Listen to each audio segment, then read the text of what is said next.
Saludos, estamos realizando un segundo capítulo para Ríos de la Res, un programa de podcast para filosofía fundamental. Con este episodio, y tras un capítulo inicial de presentación, comenzamos una nueva y primera temporada del podcast.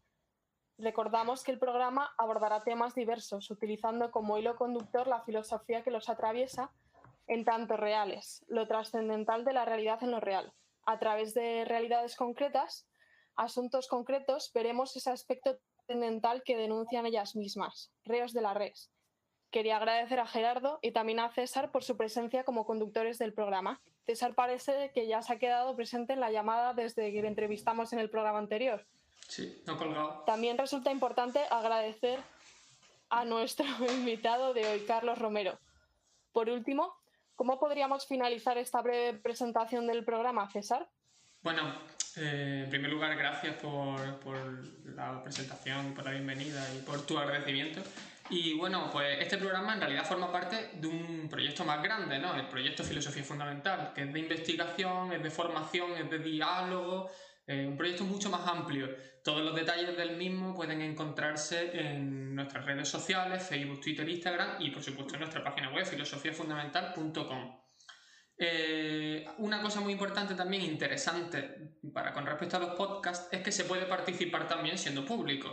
Estamos todavía en fase de perfeccionamiento del sistema de participación, pero bueno, podéis tanto mandar mensajes de audio a través de la plataforma de Anchor, que hay que registrarse, como también podéis buscarnos en Twitter y mandarnos mensajes de audio por mensaje privado en Twitter y nosotros nos encargaremos de reproducirlo en los siguientes episodios y contestar si somos capaces. Muchas gracias. Muy bien, pues gracias Aurora por la presentación, gracias César por tus palabras y tu presencia aquí en este programa con el cual arrancamos esta temporada. Yo quiero agradecer especialmente la disponibilidad, la amabilidad de Carlos Romero, que se ha prestado para que podamos tener esta conversación. Carlos Romero es licenciado en periodismo por la Universidad Complutense de Madrid, es máster oficial en Humanidades y Filosofía por la Universidad Francisco de Vitoria. Allí también realizó un doctorado en la misma universidad. Lleva allí ya unos buenos años como profesor universitario. Participa en varios proyectos de innovación docente, la enseñanza de la historia, el empleo de las nuevas tecnologías, fundamentos antropológicos de la historia. Y un poco queríamos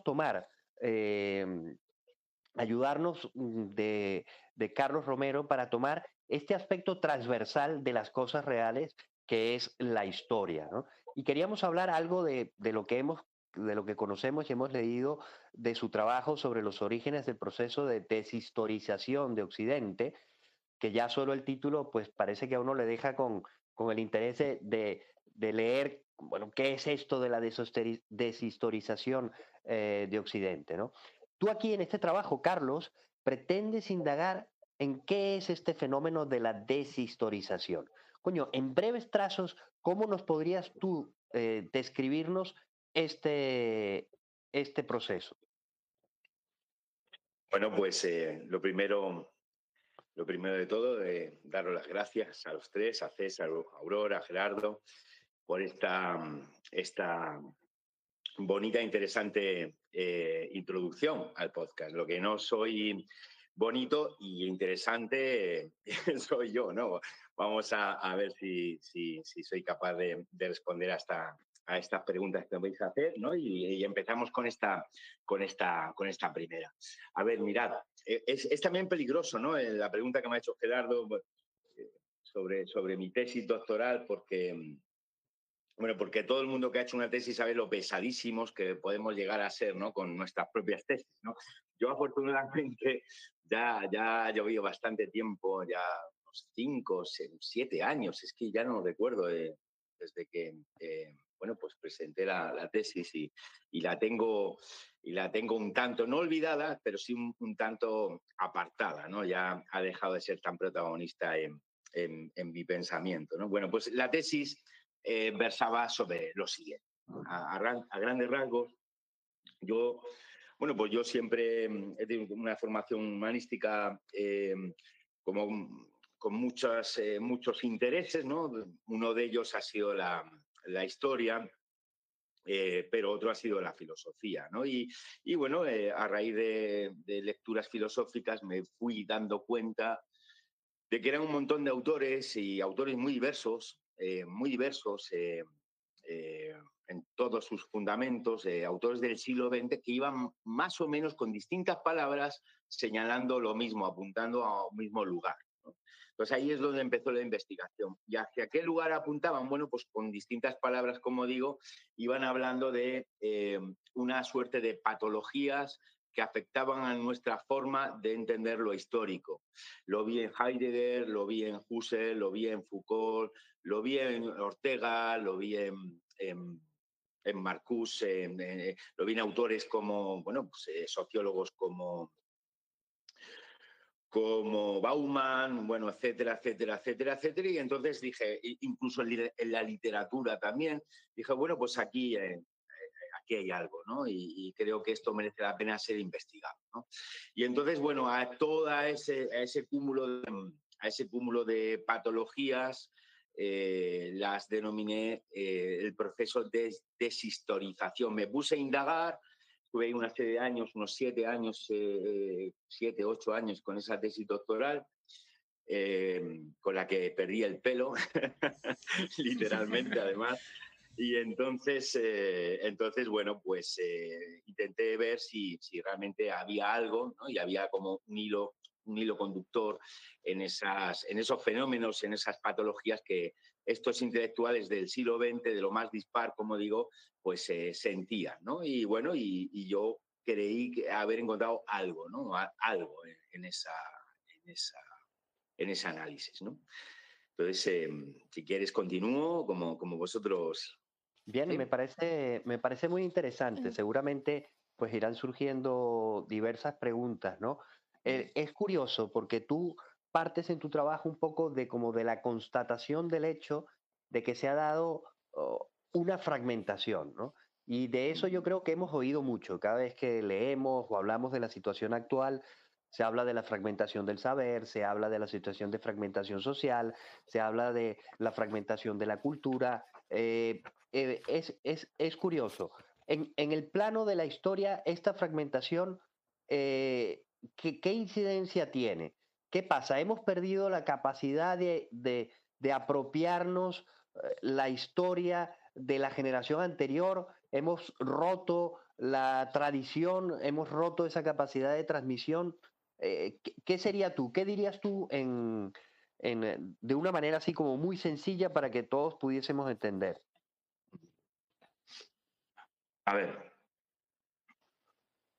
sin duda es un fenómeno muy posmoderno, ¿no? En el sentido de que es un fenómeno que sí está vinculado a cierta, podríamos denominarlo fragmentación, debilitamiento, pero es un fenómeno que arraiga, que tiene unas raíces muy complejas, ¿no? Que es lo que yo investigué en su momento. Bueno, pues en esa tesis doctoral la primera parte era un poco lo que otros autores, ¿no? Lo que los grandes autores dicen sobre este fenómeno, y la segunda parte es una parte donde yo hacía un análisis histórico de las causas, ¿no? Entonces me ponía a indagar en esa segunda parte, que era pues una parte muy prolija, me ponía a indagar en los orígenes, por eso la tesis se titula Los orígenes del proceso de deshistorización. Digo, se da esto y este es el hecho, vamos a intentar ver dónde nace, ¿no? Y entonces, bueno, pues si lo tengo que decir de una forma muy,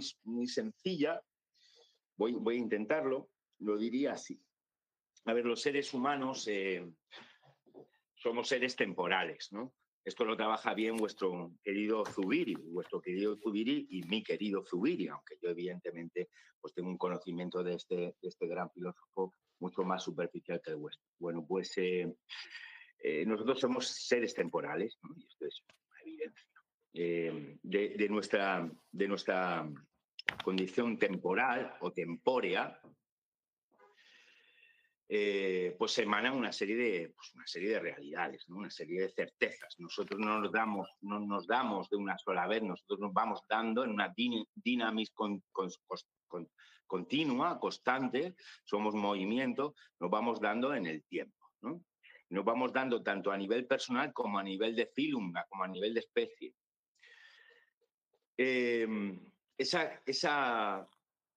Ese sabernos seres temporales, ese sabernos seres que se dan en el tiempo, es lo que llamamos tener conciencia histórica.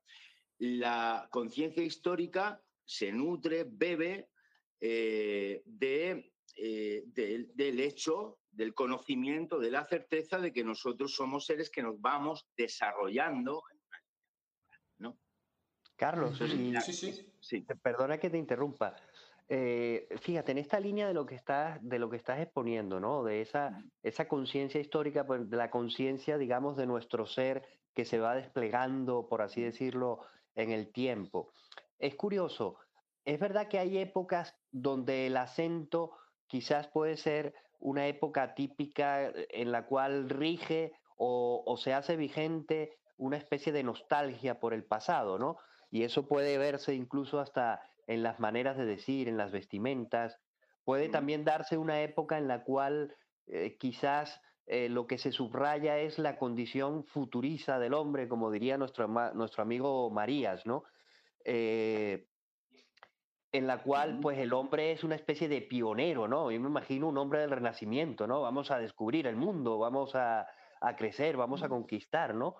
Y en cambio, quizás nuestra época es una época que está más encerrada en el presente, el presentismo, ¿no? Y eso quizás acusa o acentúa esa sensación de fragmentación, no lo sé, lo digo así como una opinión, ¿no?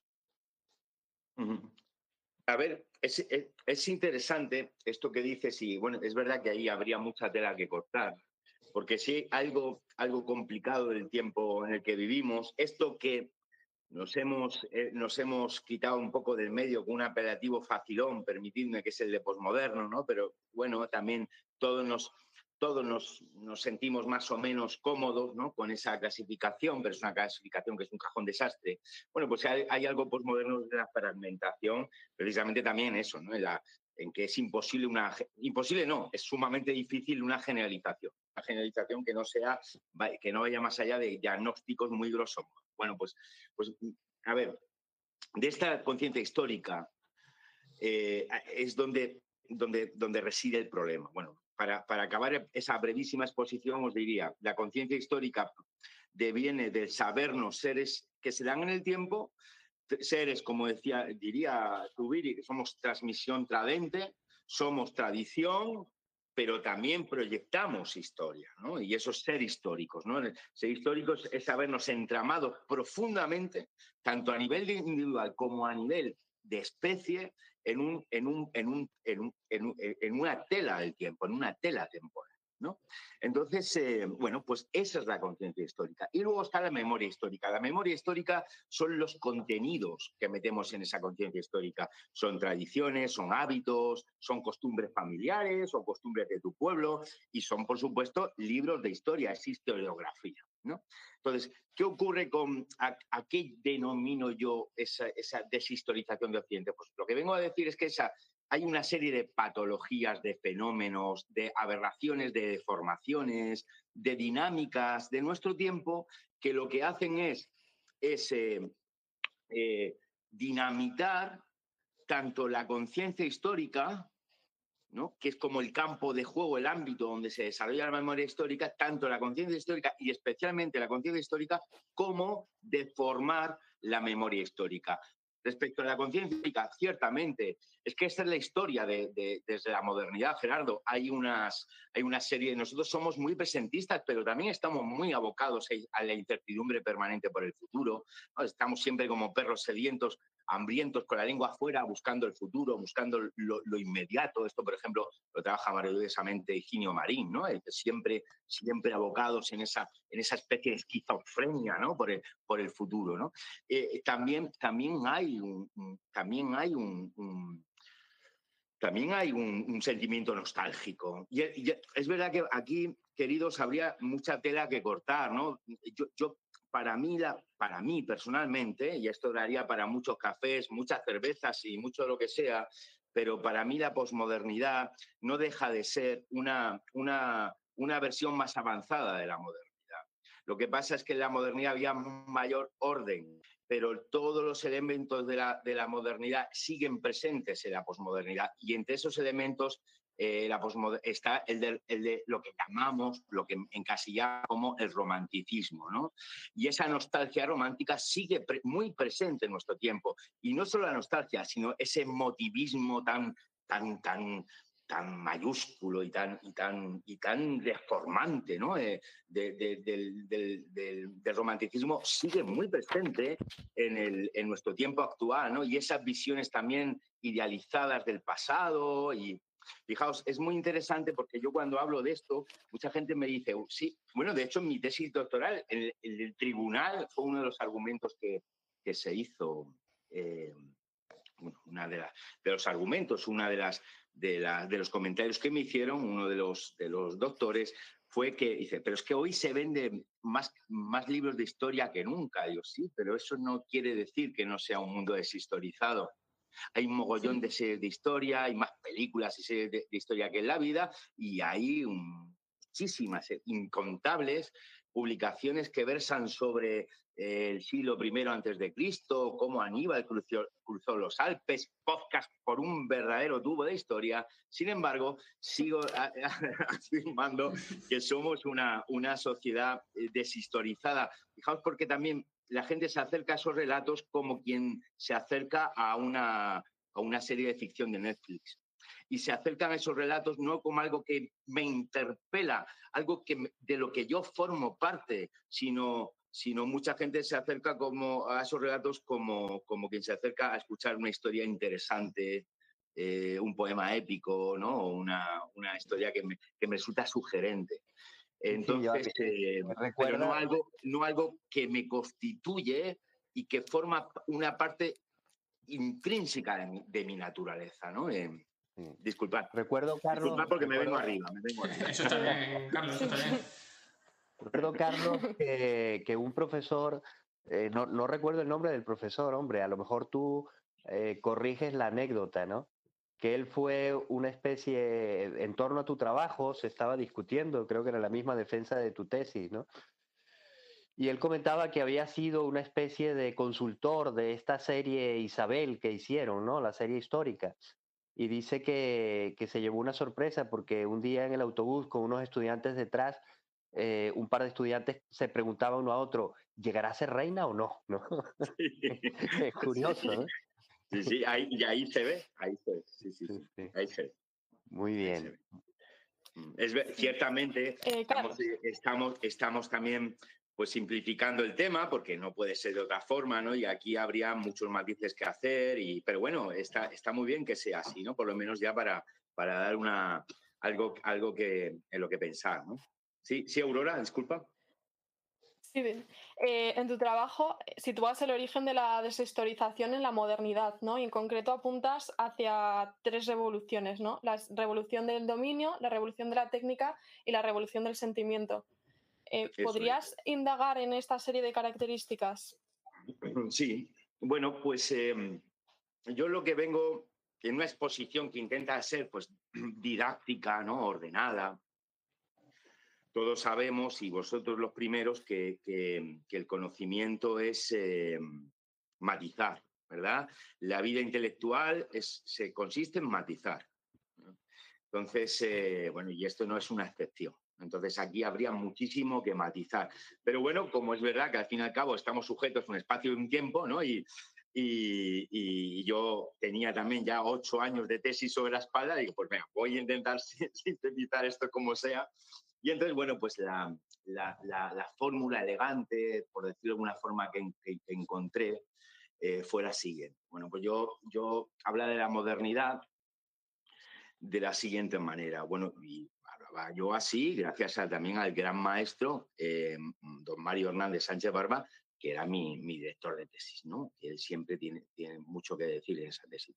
Bueno, pues entonces lo que hice fue lo siguiente, fue buscar como 3 líneas intentando sintetizar un poco el pensamiento moderno, que es una época sumamente compleja, como sabéis, sumamente compleja. De hecho, eso se ve muy bien, queridos, en los libros, en las enciclopedias de historia de la filosofía, ¿verdad? Son bastante lineales hasta el final de la Edad Media y luego se convierten en un tormento, ¿no?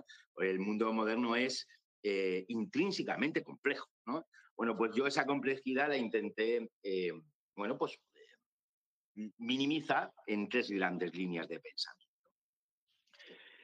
que son las siguientes. Son la inglesa, la francesa, la inglesa, la anglosajona, la que predomina en el mundo anglosajón, ¿no?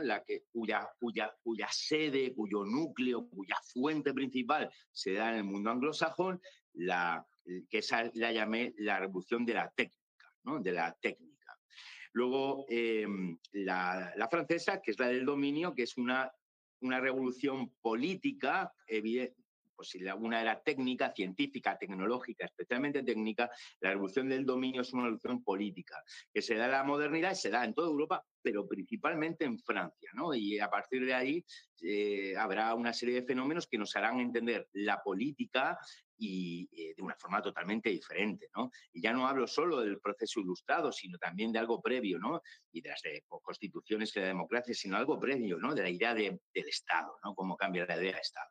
Bueno, pues luego hay otra revolución, teníamos una técnica, otra política y otra que pongo su sede en Alemania. Fijaos también aquí que es interesante cómo la técnica, sobre todo, es una revolución elaborada por economistas, por científicos, por industrias, ¿no? Y por fábricas. La segunda, por estos filósofos políticos, ¿no? Todos los filósofos franceses que empujan la revolución, y luego por grandes hombres de Estado como Napoleón, y luego la última es la revolución del sentimiento, que es la que empieza con el Sturm und Drang alemán y derivará en el romanticismo, ¿no? Es una revolución sobre todo fomentada, empujada por poetas, por artistas, ¿no? Y al contrario de lo que pueda pasar, es quizá la más peligrosa de todas, ¿no? Es la más peligrosa de todas, ¿no? La de los poetas. Entonces, poetas y filósofos metafísicos, filósofos de máximo nivel, ¿no? Lo más granado de la filosofía europea del momento mundial, ¿no? Podríamos decir eso. Bueno, pues lo que voy explicando en esa segunda parte de la tesis es como de cada una de estas revoluciones que luego colapsarán y luego se entremezclarán en esto que llamamos posmodernidad. Al fin y al cabo son como estas 3, la posmodernidad sería como estas 3 líneas ya en un juego perpetuo, ¿no? En una mezcla, intercambio perpetuo, como si estuvieran en una batidora. Y seguimos teniendo los elementos de estas 3 líneas. Pero volviendo a la cuestión de la desestabilización, pues yo digo que cada una de esas líneas afecta de una forma distinta a la conciencia histórica y a la memoria histórica. Por ejemplo, la línea inglesa, de ahí derivará el presentismo, el adanismo, de ahí derivará este acontecimiento, bueno, pues el hecho de que en nuestra línea temporal se haya angostado y agostado tanto, ¿no? Se haya estrechado y se haya secado, ¿no? Y que estemos siempre permanentemente pensando en el presente y en el futuro inmediato, ¿no? Entonces, y eso tiene mucho que ver con un montón de fenómenos como el consumismo, ¿no? El consumismo bloquea el pensamiento a largo plazo, anula el pasado, etcétera, etcétera. No os quiero machacar aquí, queridos, porque la verdad es que esto da para mucho. Bueno, pues luego, por ejemplo, cómo la línea técnica nos aferra al presente y al futuro inmediato, como digo, ¿no? Por la idea de innovación, podríamos hablar largo y tendido. La línea del dominio, esta línea de sede francesa, pero insisto, esto al fin y al cabo siempre son referencias para entender cómo se produjeron. Al fin y al cabo también pues, se repercute de varias maneras tanto en la conciencia histórica como en la memoria histórica, por poner un pequeño ejemplo, ¿no? Por ejemplo, hay Condorcet, que es uno de los filósofos, ¿no? Como se autoproclamaban, dice que está el afán de dominio, es cuando empezamos a ser realmente conscientes, ¿no? Aunque Hobbes es británico, pero de ese leviatán hobbesiano, ¿no? hasta dónde pueden llegar los tentáculos del Estado y cuán fuertes, cuán poderosos pueden llegar a ser, ¿no? Entonces ahí este Condorcet llega a decir que el sueño de todo Estado, un pasaje que a mí me puso los pelos de punta. De hecho, una película se llama Minority Report, que sin tener nada que ver, pero sí está basada en esta idea, de que el sueño del Estado es poder controlar el futuro, ¿no? Es una línea racional, la línea británica es empirista, esta es racionalista, la línea alemana luego será idealista. Bueno, pues desde ese racionalismo máximo dicen que estos ilustrados fantasean con la idea de poder controlar el futuro, ¿no? Porque si racionalmente, esto es lo que, por ejemplo, se ve en la saga Fundación, ¿no? Sí, de Asimov, ¿no? De Asimov, exactamente, ¿no? Esto es lo que es el sueño de, ay, no me acuerdo cómo se llama ahora el matemático protagonista, leche, bueno, pues, sí, sí, es... bueno, da igual, ahora me vendrá a la cabeza. Bueno, pues si el mundo es racional y todo se puede, al fin y al cabo, pasar por el filtro de la razón, esto quiere decir que si tenemos los datos suficientes, si tuviéramos el Big Data suficiente, podremos prever. Fijaos que ya los tiros van por ahí, ¿no? Esto se dijo hace 200 y pico años, pero ya los tiros van por ahí. Podemos prever las acciones de nuestra sociedad, ¿no? Y por lo tanto podemos controlar a la sociedad, ¿no? Entonces, es un afán de dominio absoluto, ¿no? Intentar controlar, al fin y al cabo, el futuro, ¿no? También se ve en cómo controlan el pasado, ¿no? Y esto nos remite a 1984, ¿no? De Orwell. Quien controla el pasado controla el futuro. Y entonces ya vemos todas esas leyes de memoria histórica que lanzan, ahora tan en boga, por cierto, que lanzan, bueno, la idea de que hay que el futuro, o sea, que el recuerdo del pasado, la memoria del pasado, algo más libre que el recuerdo, debe ser controlada, debe ser pastoreada para poder controlar el presente y el futuro, ¿no? Entonces ahí vemos como un afán de dominio. Desde la política, aquí se hace, insisto, desde la política, no desde la alta filosofía, no, se hace desde la política ni desde la técnica. Pues ejemplos como estos que os he dicho, ¿no? De punto de vista político y todo lo que eso supuso. Y de hecho, ahí analicé mucho los discursos, es muy interesante todo lo que ocurre a nivel político en Francia, en esa Francia. Y por supuesto con Napoleón, ¿no? Cuando la historia se convierte en ciencia, chicos, curiosamente es cuando la historia se convierte en ciencia, ¿no? Y con todo lo que eso conlleva. La historia es una disciplina antiquísima, como sabéis, pero cuando se hace ciencia es cuando curiosamente también pierde mucha libertad, ¿no? Entonces, bueno, pues para finalizar está el hecho de alemán, ¿no?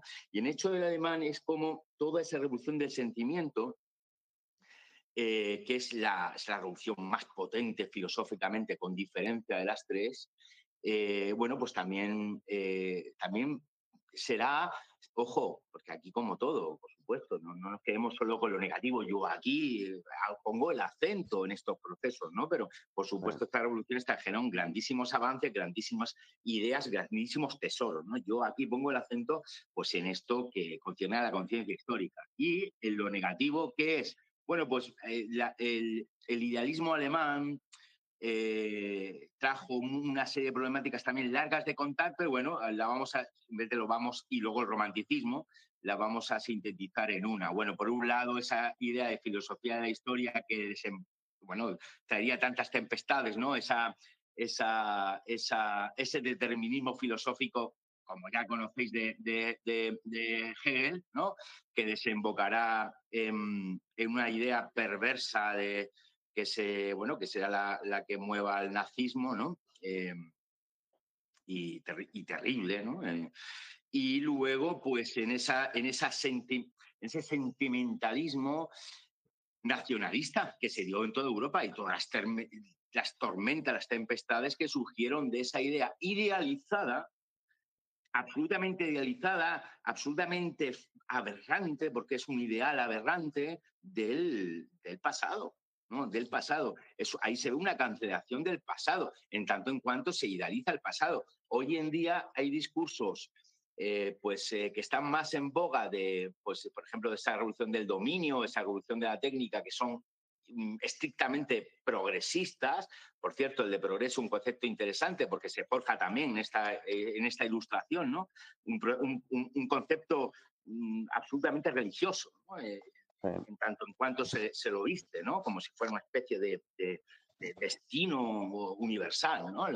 La idea de progreso, pero hoy en día convivimos en nuestra sociedad, en nuestra misma España, con gente que podría haber nacido perfectamente en el siglo XVIII, XIX y que estarían en alguna de estas revoluciones. Está el cientista, esta persona que solo piensa que la técnica, ¿no? Y en que toda la felicidad universal nos lo va a dar la técnica. Hay gente que piensa que todo el proceso de progreso tiene que estar dominado y controlado por el Estado y por las fuerzas políticas, porque es la responsabilidad de los políticos dirigir nuestra memoria. Y hay gente que también que sigue aferrada a una idea absolutamente errónea y falaz del pasado, ya sea del pasado inmediato, ya sea, por ejemplo, de la Edad Media.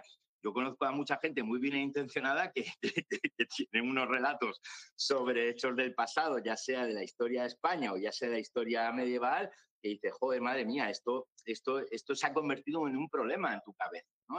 Porque no se trata ni de caer en los errores de unos, ¿no? Sino todo el pasado apesta y no podemos aprender nada del pasado y todo el pasado es un horror, pero tampoco irnos al otro lado del espectro. Es tan problemático una cosa como la otra, ¿no? Y el otro lado del espectro es idealizar el pasado y pensar que lo único, o sea, que todo lo que viene, está por venir es la historia de una aberración y una perversión, ¿no? Como pensaba este personaje tan cachondo de Ignatius Reilly, de La conjura de los necios, ¿no? Que no sé si lo habéis leído, pero es una maravilla, ¿no? Entonces esto es también un error, un error que proviene de una deformación de la conciencia histórica. Sí, total. Como los imperios antiguos. Perdona, Aurora.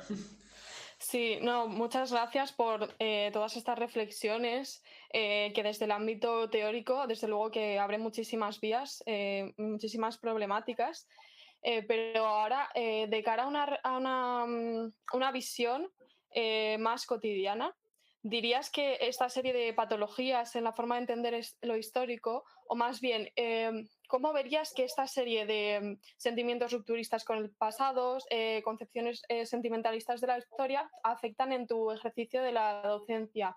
Porque actualmente, bueno, ejerces como docente en el ámbito universitario. ¿Cómo ves que los alumnos entienden la historia? ¿Qué conocimientos ves con los que ellos cuentan? ¿Y qué obstáculos te encuentras como profesor? A ver, bueno, pues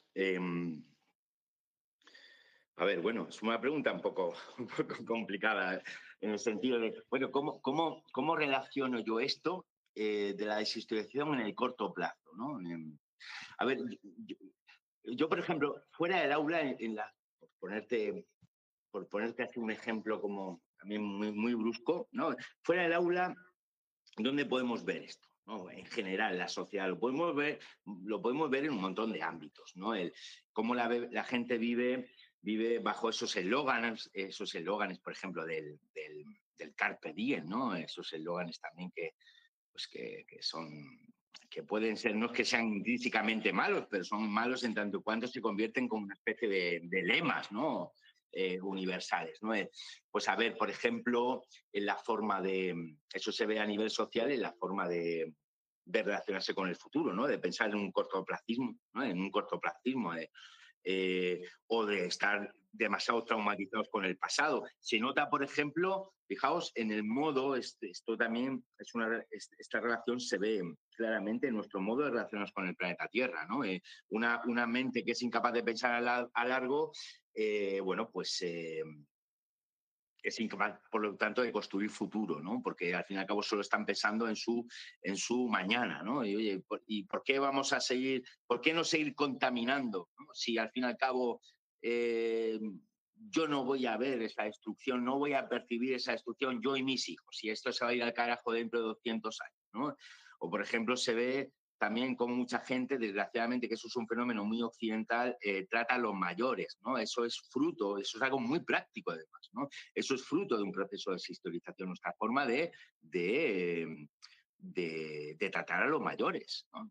Incluso también del infantilismo de la sociedad actual, ¿no? El no querer aceptar las propias etapas vitales. Es que hay mucha tela que cortar, ¿no? Bueno, ahora, teniendo la pregunta más concreta de Aurora, ¿cómo lo vivo en el aula? Bueno, pues de muchas formas. En primer lugar, la primera de ellas es que a nivel general, porque evidentemente lo hay de todo, en la Viña del Señor, hay de todo. Pero a nivel general es verdad que los conocimientos históricos son muy débiles, muy endebles y en muchos casos prácticamente inexistentes. Aquí señalar, bueno, pues no sé, señalar culpables. Señalar culpables siempre es lo fácil, ¿no? Pues señalar culpables somos todos en general, todos, ¿no? Es una sociedad entera la que se tiene que mirar al espejo, ¿no? Todos. Por ejemplo, empezando también porque los propios profesores de historia entonemos el mea culpa, ¿no? Muchas veces la historia se ha convertido pues mira, lo voy a decir con toda franqueza, en un verdadero coñazo insufrible, ¿no? Entonces antipedagógico, anti todo, ¿no? En un mero ejercicio memorístico. Lo que ocurría es que antes el ejercicio memorístico, que por cierto se ha demonizado cuando no tiene nada malo el ejercicio memorístico, lo que tiene que tener sentido, pero antes recordad que los abuelos de antes, la gente de antes sabía recitar la lista de reyes visigodos, ¿no? Por poner un ejemplo así como muy nacional. Bueno, pues esto era malo, no, era bueno, pues tampoco, hombre, es más bueno que malo, ¿no? Pero que tampoco, pero fijaos, por lo menos había estudio, por lo menos había un ejercicio de esfuerzo. Cuando ese ejercicio ha desaparecido de las aulas, cuando la memoria ya ha sido denostada de las aulas, bueno, es que ya no hay nada. O sea, no hay nada. Entonces, es problemático porque te encuentras a chavales, yo doy en muchas carreras, ¿no? Yo soy interfacultativo y doy distintas asignaturas de historia en muchas carreras, si bien la que más imparto es historia de Occidente, historia de Europa. Bueno, pues es curioso, resulta enormemente llamativo, ¿no? Cómo chavales que tienen, de hecho, grandes expedientes académicos, ojo, no saben nada, no saben nada. Saber nada Carlos, es no saber nada. No saber, por ejemplo, entre qué años se produjo la Primera Guerra Mundial o la Segunda Guerra Mundial. No saber, en muchos casos, son cosas dramáticas, de verdad. No saber qué orden civilizatorio hay entre griegos, romanos, Edad Media y mundo moderno. No saber cuál es el orden. No saber por ejemplo, ubicar a ciertos personajes históricos de enorme importancia, como el propio Napoleón del que hablamos, o recuerdo uno que me decía que Friedrich Nietzsche era griego. Entonces, esto es complicado, ¿no? Esto es complicado. Entonces, esto denota, y son chavales que vienen con muy buenas notas. Entonces, ¿cómo esta persona puede venir a la universidad con muy buenas notas? Entonces, ya te afecta un sistema entero, ¿no? Y hay mucho de lo que hablar, ¿no? Es verdad también que luego, esto yo también lo veo como un reto, y a mí me encanta enseñar, me siento súper vocacional y me alucina mi trabajo, tengo esa suerte. Y entonces, bueno, pues yo lo veo como un reto, porque es verdad también que cuando eres capaz de mostrar otra cara de esta materia tan alucinante, para mí la más importante de las que existen, y os lo digo convencido que creo que es la más importante de todas, bueno, pues es verdad que luego los resultados son maravillosos, pero bueno, a ciencia cierta el nivel es muy bajo, ¿no? Es muy bajo. Y perdona porque estoy divagando. Gerardo, ¿qué decías? Perdona. Bueno, yo te comentaba que hay casi que podrías publicar hasta un anecdotario, ¿no? De casos de clases curiosos y hasta graciosos, ¿no? Recuerdo aquel hombre que tenía que recuperar la asignatura y estuviste dándole lecturas y tutorías durante todo un año y al final del curso, antes de hacer el examen, te pregunta, bueno, pero ¿qué es eso de Occidente, no? Y tú comentabas que casi en ese momento saltas por la ventana de la biblioteca, ¿no? Sí, porque la También asignatura se llamaba Historia de Historia de Occidente, ¿no? Occidente, ¿no? También yo recuerdo una ocasión, yo no sé por qué hacíamos referencia a la historia del cristianismo, en qué contexto era o en qué clase era, y realmente te digo, una persona en la clase levantó la mano y lo hacía con sinceridad, ¿eh? No lo hacía ni con ganas de reírse, ni con ganas de dar la nota, sino simplemente con ganas de aprender, ¿eh? y preguntaba si el Cristo del Belén era el mismo Cristo de la cruz, ¿no? Porque en el cuento que estaban diciendo allí, pues no estaba del todo segura, ¿no? Y entonces, claro, uno dice, claro, los referentes ya no son compartidos de la misma manera como lo hacíamos antes, ¿no? En la misma fragmentación que hablábamos al principio, ¿no?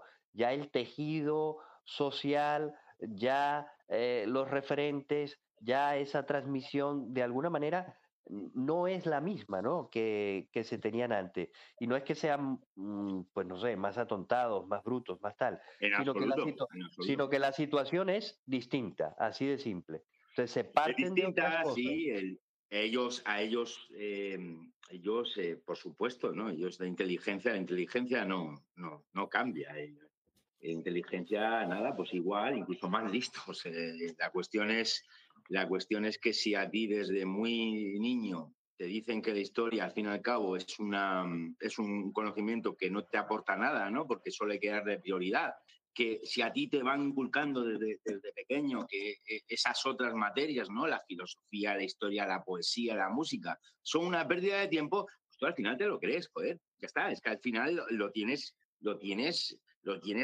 hasta la médula, ¿no? Y entonces le vas a dedicar la importancia justa, le vas a dedicar el tiempo justo y ya está, y no te lo vas a creer. Entonces, claro, al fin y al cabo ellos son hijos de su tiempo, ¿no? Ocurre incluso con compañeros, incluso en la universidad, que están convencidos que los de compañeros de otro departamento, como pues el departamento de trabajo, pues somos, al fin y al cabo, pues somos profesores que, bueno, que sí, que son disciplinas que están más para entretener, para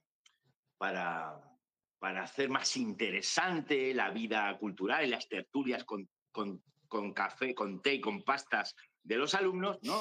Pero poco más, ¿no? Entonces, no, eso pasa muchas veces. Y gente, no hablo de mi universidad, sino en general, gente intelectual y gente preparada, bueno, intelectual, gente preparada, que no entiende eso, ¿no? Que no entiende, todavía sigue sin entender el valor de estas cosas. Y es que esto no es algo interesante.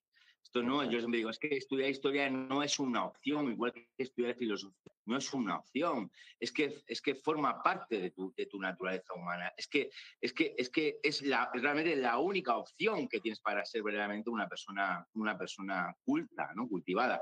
Atendiendo a esta pregunta que me decías, que me estás tirando de la lengua de anecdotario, pues sí, yo siempre lo digo, ¿no? Tengo pues para aburrir, ¿no? Y de hecho, yo todos los años publico en las redes sociales, hago, pues intento hacerlo de una forma, graciosa y, por supuesto, sin ofender a nadie, nunca así, nunca doy nombre, jamás, ¿no? Eso no lo haría yo en la vida. Pero, bueno, publico un top 3 de respuestas, pues de respuestas absolutamente surrealistas, ¿no? Pues absurdas, ¿no? Yo personalmente, he tenido un montón, ¿no? A mí, por ejemplo, pues me acuerdo de una de hace un par de años que me dejó también, es que son tantas, pero esta, por ejemplo, que me viene a la cabeza ahora, digan al menos 5 filósofos presocráticos. Y entonces solo puso una, esta persona solo puso una y puso Sócrates, ¿no? Y entonces dije, joder, esta es bueno. Y luego... bueno.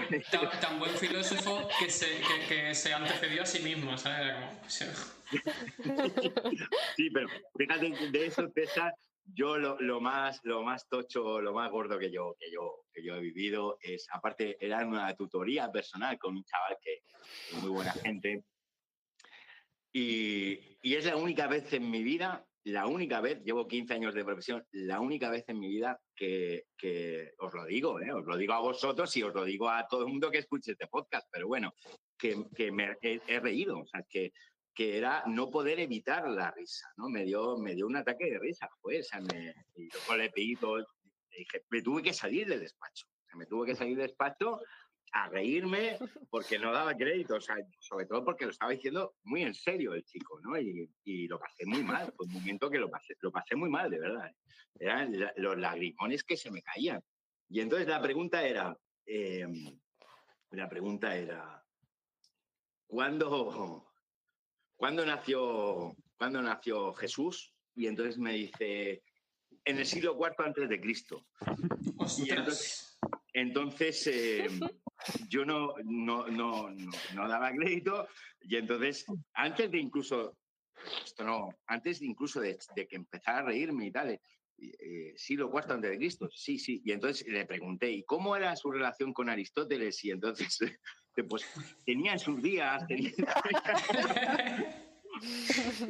Se no, carteaba, ¿eh? no penséis que se cayó. No, tenían sus más y sus Tenía sus menos, días. pero en el fondo se llevaban bien. La vida hacia adelante.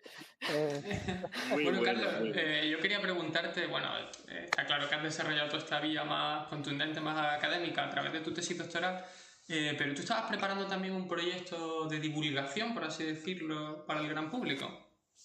Sí, mira, yo tengo un proyecto que empecé también hace como unos añitos, ya pensando en ir dando pasos y ir como, pues eso, cogiendo cierta experiencia, porque yo soy muy malo con las redes sociales y tal, pero bueno, intentando aprender, coger cierta experiencia, que se llama Aula Mundo. Aula Mundo. Entonces, ese proyecto de Aula Mundo yo lo empecé realmente para mis alumnos, solo que ya luego pues ha ido entrando todo tipo de personas, ¿no? Más allá de que yo sea profesor suyo, ¿no? Entonces, está en Instagram y en YouTube hay un par de vídeos, pero ahora creo que ha llegado el momento de dar como ya un pasito más arriba, y entonces le vamos a meter contenidos más ambiciosos, con entrevistas, con más tipos de temas, con vídeos, ¿no? Y entonces ahora tengo como un pequeño equipo de gente que me va a echar una mano, que me está echando una mano para hacer, pues para intentar hacer este sueño realidad, esta idea que yo tenía de un canal divulgativo. Aula Mundo es un canal de divulgación cultural y tiene pues dos objetivos, ¿no? Que son divulgar la cultura e intentar divulgarla con un lenguaje coloquial, ameno, cercano a la gente, como hay que divulgar. Y por otro lado, fomentar, promover el pensamiento crítico, ¿no? Y esto es como las dos bases del proyecto. Si le echáis un vistazo, pues hago mucho el payaso, hay muchas tonterías, hay muchas cosas de todo tipo, pero al fin y al cabo se trata también pues de llegar, ¿no? De llegar y de hacer que la gente se interese, ¿no? Con Sí, este tipo de sí. materias. Hay filosofía, historia, hay literatura, hay otros temas que no tienen nada que ver, de ciencias, ahora lo que decimos eso de ciencias o letras, ¿no? Que es penoso que hayamos... esto viene también de la ilustración, por cierto, que nos hayamos comido esa patata o ese sapo, y no, ni ciencias ni letras, el conocimiento es uno y hay que saber un poco de todo, ¿no? Pues suena fenomenal todo esto que nos cuentas de tu proyecto. Aula Mundo, de momento en Instagram, y has dicho, ¿no? ¿Y alguna red más? Y en YouTube, sí, en Y en YouTube. YouTube. Perfecto. Invitadísimos, Bueno, y ya os devolveré yo la entrevista, y en este caso os entrevistaré yo a vosotros, que no vais a escapar.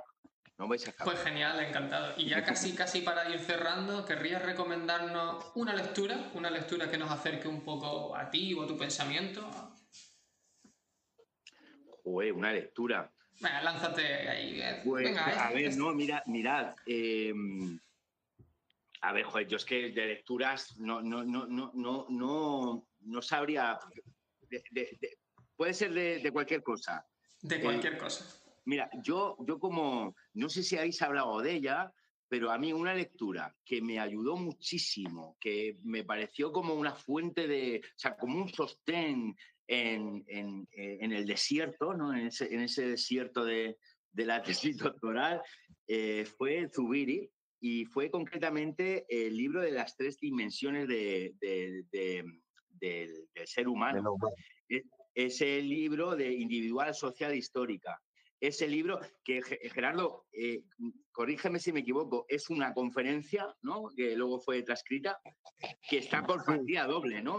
Pero es una conferencia. Es un pequeño curso oral y está por partida doble porque se publicaron los escritos una vez como completado ese esquema que él tenía para ese pequeño curso oral, y luego también se publicaron esos esquemas que él tenía, ¿no? Entonces parece que están, que son 2 veces publicado lo mismo, ¿no? Lo mismo. Otro tanto pasa con el trabajo de El hombre y Dios, que está el libro todo escrito y luego está como los apuntes que él utilizó para el curso que él dio originalmente en la Gregoriana en los años 70.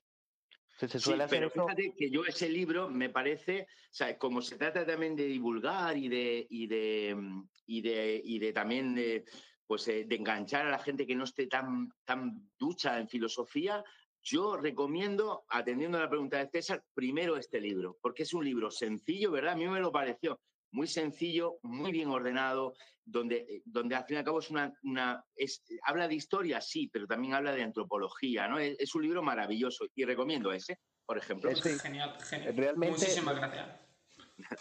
realmente, Genial. Carlos, gracias por tus respuestas. Yo creo que sí, que esa lectura es fenomenal. De hecho, quedas emplazado y a ver si para el semestre que viene o para cuando sea posible, incluso podríamos montar un curso breve sobre esas dimensiones del hombre y podríamos desde Buah, me filosofía encantaría. fundamental sumarnos algunos y un poco tú también poner allí de tu experiencia Me encantaría. y de tus Me estudios. encantaría.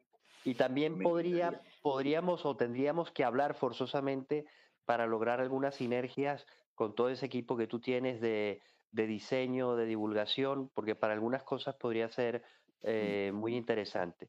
Yo simplemente te renuevo mi agradecimiento, gracias por haber compartido este rato con nosotros, este rato con nuestros oyentes y pues haber conversado sobre estos temas tan interesantes que podríamos alargar el programa ad infinitum, ¿no? Así que pues te lo agradezco de veras y quedamos emplazados para un próximo encuentro, seguramente. Claro que sí, amigo. Un abrazo enorme y nada, y muchísimas gracias a los tres. De verdad, un placer, ¿eh? César y Aurora, conoceros, un placer. Y a ver si nos conocemos en persona, que es como se conocen de verdad las personas. Pues ojalá, sí. Así que espero que sea pronto. Y nada, querido amigo, que muchas gracias, Gerardo, por la invitación. Nos vemos Fenomenal. Venga, pronto. gracias, Carlos. Un abrazo. Muchas gracias a los oyentes por acompañarnos en este paseo por la condición histórica actual. Os esperamos en un próximo programa.